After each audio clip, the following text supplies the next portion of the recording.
اب ہم آپ کو سناتے ہیں سیدنا ایوب علیہ السلام کا قصہ۔ ایوب علیہ السلام انبیاء کی جماعت میں سے ایک ہستی ہیں۔ اللہ تعالیٰ نے صبر کے معاملے میں بطور خاص ان کا تذکرہ فرمایا ہے، لوگوں کے لیے ایک مثال اور نمونہ ٹھہرایا ہے۔ آپ کا نسب نامہ یوں ہے: ایوب بن موس بن رازح بن عیس بن اسحاق بن ابراہیم علیہ السلام، یہ سیدنا اسحاق علیہ السلام کی نسل میں سے ہیں۔ ابراہیم علیہ السلام کے دو صاحبزادے تھے، اسماعیل علیہ السلام اور اسحاق علیہ السلام۔ ان کے بعد سب کے سب انبیاء کرام اسحاق علیہ السلام کی نسل سے تھے، سوائے نبی کریم صلی اللہ علیہ وسلم کے۔ آپ اکیلے سیدنا اسماعیل علیہ السلام کی نسل سے ہیں۔ اسحاق علیہ السلام کے بیٹے ہیں یعقوب علیہ السلام۔ انہی یعقوب علیہ السلام کو اسرائیل بھی کہا جاتا ہے۔ اسی نسبت سے بنی اسرائیل کا مطلب ہے یعقوب علیہ السلام کی آل اولاد۔ یعقوب علیہ السلام کے 12 بیٹے تھے۔ ان کے بیٹوں کو اسباط بھی کہتے ہیں۔ ان کا تذکرہ قرآن میں بھی آتا ہے۔ اب سوال یہ ہے کہ جن اسباط کا تذکرہ قرآن مجید میں انبیاء کرام علیہ السلام کے ساتھ کیا گیا ہے، کیا وہ یعقوب علیہ السلام کے بیٹے تھے یا ان بیٹوں کی اولاد میں سے تھے؟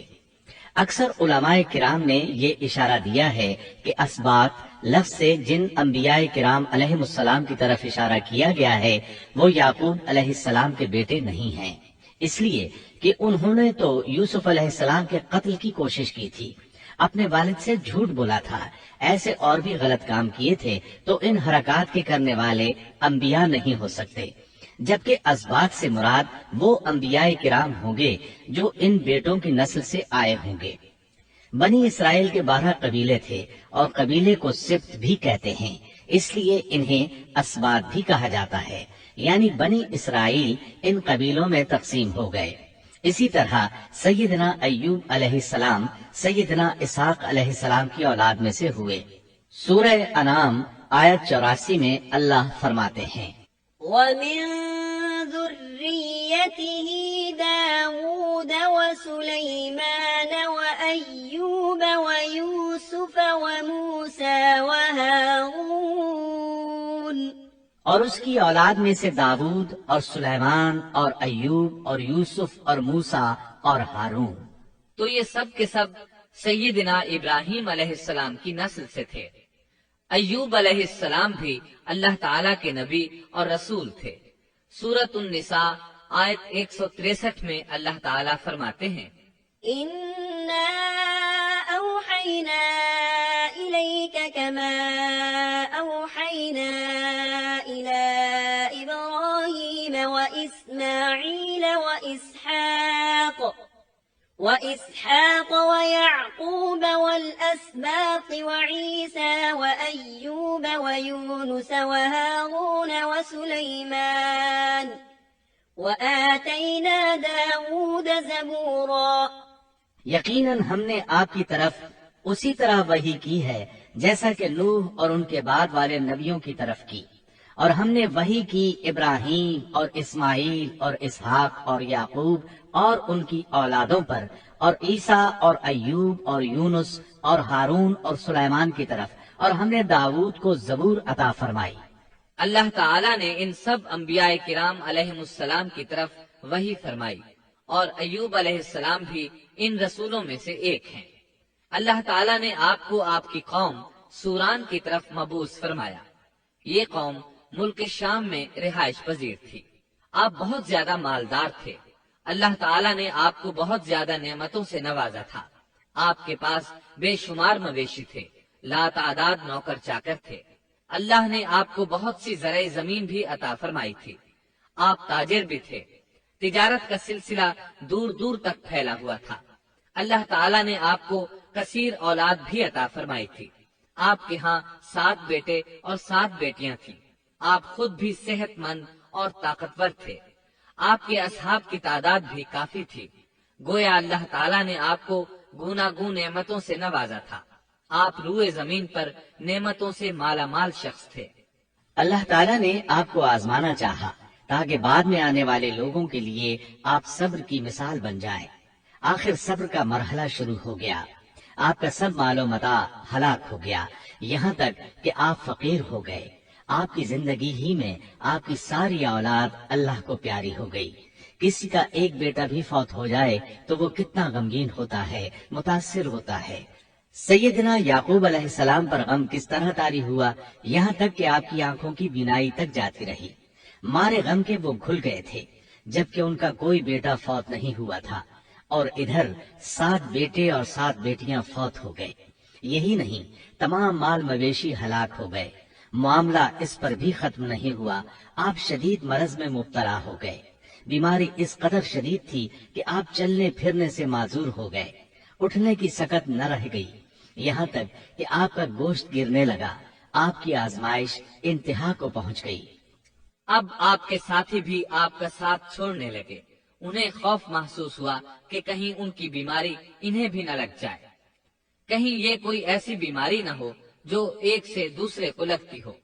اس طرح سوائے 2 کے سب ساتھی آپ کا ساتھ چھوڑ گئے، کوئی آپ کے قریب نہ آتا تھا۔ جو 2 ساتھی ساتھ چھوڑ کر نہیں گئے تھے وہ بھی ذرا دور کھڑے ہو کر بات کرتے تھے۔ آپ کی خدمت کے لیے بس آپ کی بیوی رہ گئیں، وہ بہت وفادار بیوی تھی۔ یہ زوجہ محترمہ آپ کی خدمت کرتی، آپ کو کھلاتی پلاتی، آپ کو نہلاتی۔ پھر نوبت یہاں تک پہنچی کہ سارا ہی مال بالکل ختم ہو گیا۔ اب بیوی صاحبہ نے اجرت پر لوگوں کے گھروں میں کام کرنا شروع کیا تاکہ کچھ کما کر لائیں اور خاوند پر خرچ کر سکیں۔ یہ تھے اللہ کے نبی ایوب علیہ السلام، اتنی بڑی آزمائش میں پورے اترے۔ آزمائش بھی 1-2 ماہ نہیں، پورے 12 برس جاری رہی، اور ایک قول کے مطابق 18 برس جاری رہی۔ آپ اس دوران مجسمہ صبر بنے رہے۔ آپ نے کبھی کسی سے شکوہ تک نہ کیا، یہاں تک کہ کبھی زوجہ محترمہ سے بھی شکوہ نہ کیا۔ سال ہا سال اسی حالت پر گزر گئے۔ ایک بار آپ کی بیوی نے عرض کرنے کی ذرا ہمت کی اور کہا، آپ اللہ کے رسول ہیں، اگر اللہ کے حضور دعا کریں تو وہ آپ کی بیماری کو ختم فرما دیں گے، آپ کی حالت کو بدل دیں گے۔ بیوی صاحبہ کے یہ کہنے کے باوجود آپ نے بیماری کے ختم ہونے کی دعا نہ کی، نہ یہ کہا یا اللہ مجھے رزق کی فراوانی عطا فرما۔ بس رضائے الہی پر راضی رہے، تقدیر الہی پر خوش رہے۔ آپ نے بیوی سے فرمایا، ذرا بتاؤ تو ہم کتنا عرصہ خوشحالی اور فراوانی میں رہے ہیں، کتنا عرصہ ہم ناز و نعمت میں رہے ہیں؟ انہوں نے جواب دیا، 80 سال۔ یہ سن کر آپ نے فرمایا، مجھے اللہ تعالیٰ سے دعا کرتے حیا آتی ہے، جتنا عرصہ خوشحالی میں رہا اتنا عرصہ بیماری اور تنگ دستی میں نہیں گزرا، اس لیے میں ابھی یہ دعا نہیں کروں گا کہ وہ مجھے شفا عطا کر دے یا میری اس حالت کو بدل دے، غافر رزق عطا کرے، جب تک مجھ پر 80 سال نہ گزر جائیں۔ جس طرح میں 80 سال ناز و نعمت کی بہاریں دیکھتا رہا، اسی طرح 80 سال تک میں اسی حالت پر صبر کا دامن تھامے رہوں گا، تندرستی کا سوال نہیں کروں گا۔ آپ کے اس جواب پر بیوی صاحبہ مایوس ہو گئیں، اس لیے کہ انہیں تو بیماری کے ختم ہونے کی اور اچھے دنوں کے دوبارہ آنے کی امید تھی۔ آپ کی بات سن کر وہ بولیں، تب یہ آزمائش کی گھڑی کب ختم ہوگی؟ چونکہ اس بات سے اللہ تعالیٰ کی ناشکری ہوتی تھی، اس لیے ایوب علیہ السلام ناراض ہو گئے۔ انہوں نے اللہ کے نام کی قسم کھائی کہ اگر اللہ تعالیٰ نے مجھے شفا عطا فرمائی تو میں انہیں 100 کوڑے ماروں گا۔ دوسری طرف نوبت یہاں تک پہنچی کہ لوگوں نے آپ کی بیوی صاحبہ کو کام دینے سے انکار کرنا شروع کر دیا۔ ان کا خیال تھا کہیں ان کے شوہر کی بیماری انہیں بھی نہ لگ جائے۔ وہ سمجھتے تھے کہ ایوب علیہ السلام کی بیماری چھوت کی ہے، لہٰذا یہ بیماری ان کی بیوی کے واسطے سے انہیں بھی لگ سکتی ہے۔ جب معاملہ یہاں تک پہنچ گیا تب آپ نے ایک چھوٹی سی بات کہی، اس میں بھی کوئی واضح دعا نہیں تھی، جبکہ اس وقت سے بڑھ کر دعا کے لیے کون سا وقت ہو سکتا تھا؟ آپ کی اس بات کو اللہ تعالیٰ نے قرآن مجید میں بیان فرمایا ہے۔ سورہ انبیاء آیت 83 میں ہے، وَأَيُّوبَ إِذْ نَادَى رَبَّهُ أَنِّي مَسَّنِيَ الضُّرُّ وَأَنْتَ أَرْحَمُ الرَّاحِمِينَ۔